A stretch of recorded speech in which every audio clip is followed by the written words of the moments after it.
मंडळींनो अशी फिरायची काहीतरी मजा वेगळीच आहे. तर गणपतीतना वाडीतली घरा बघूक चालला.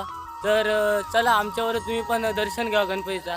तर मंडळींनो वाडीतनं सगळे आमचे वाडीतले पोर आणि आम्ही सगळे चाललेला वाडीतल्या दर्शन घेऊ. चढणे चढत चढत आम्ही पोचला फायनली वरती बाळाकांच्या घराकडे. तर गणपती एकदम मस्त होतो, पाया वगैरे पडला आणि नंतर निघाला बाहेर पडा. त्यानंतर दुसरीकडे पुढच्या घरात दिला.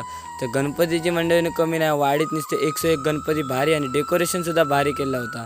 मी सुद्धा मस्तपैकी डेकोरेशन बघून खुश झालो आहे. पाया वगैरे पडलं आहे आणि आमचा बारक्या होता जरा पाहुणचारसुद्धा वाडीत करू होतं, पाहुणचारसुद्धा केला होता. त्याच्यानंतर वेगवेगळ्या म्हणजे आमच्या बाळाका, परत त्याच्यानंतर वाडीतले मित्र असे सगळ्यांचे गणपती आम्ही फिरवतो. बारकेसुद्धा जीवाची मजा करीत फोटो काढतो म्हणजे तर फोटोसुद्धा काढत होते.